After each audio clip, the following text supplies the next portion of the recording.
आप सभी को प्रभु यीशु के नाम में जय मसीह की।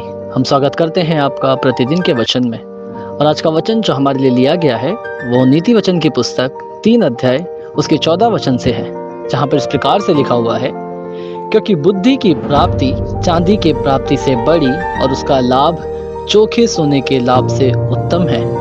हालेलुया। मेरे प्रियो, सबसे पहले आप सभी को नए साल की ढेर शुभकामनाएं। परमेश्वर की आशीष पूरे साल आपके ऊपर बनी रहे।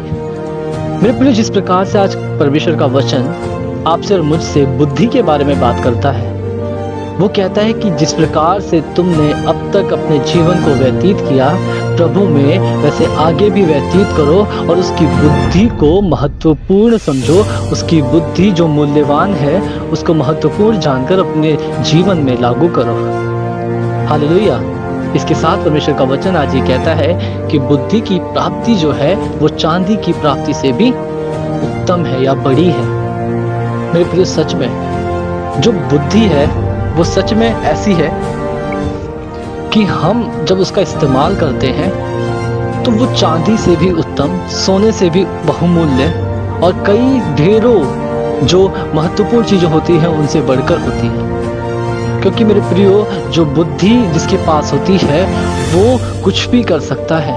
हालेलुया। यहाँ तक कि मेरे प्रियो, वो चाहे तो चांदी सोना कमा भी सकता है, परंतु अगर मूर्ख के पास चांदी सोना पड़ा भी रहे तो उसके पास से वो व्यर्थ चला जाएगा, उसके पास वो टिकेगा नहीं। मेरे प्रियो, सच में परमेश्वर का वचन आज आपको सिखाता है कि जरूरी नहीं आपके पास पैसा ज्यादा होना, जरूरी नहीं आपके पास घर गाड़ी बंगला होना।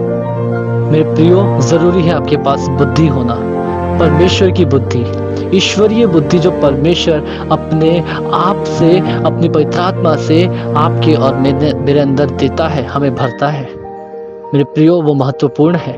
आज का वचन परमेश्वर कहता है कि आप उस बुद्धि को मूल्यवान जानो, क्योंकि वो चांदी से भी उत्तम है। और उसका जो लाभ है, जब आप उसका बुद्धि का लाभ उठाते हो तो वो चोखे सोने से भी बढ़कर है।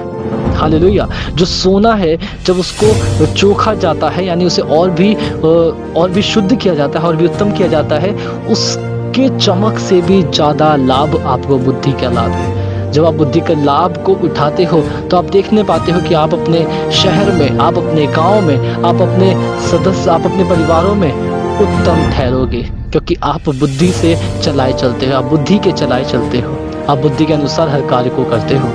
हालेलुया। तो क्यों ना मेरे प्रियो हम बुद्धि को थामे रहे और नहीं, और अगर हमारे पास घटी है, नहीं है, कम है, तो हम परमेश्वर से मांगे, जो कि बिना उलाहना दिए सबको उदारता से देता है। आइए हम प्रार्थना करें। धन्यवाद प्रभु यीशु, धन्यवाद करते सुंदर समय के लिए प्रभु जो आपने हमारे जीवन में दिया। सच में तेरा वचन सामर्थ्य है प्रभु यीशु। प्रभु, तेरा वचन जो आज हमसे बात करता है इस नए साल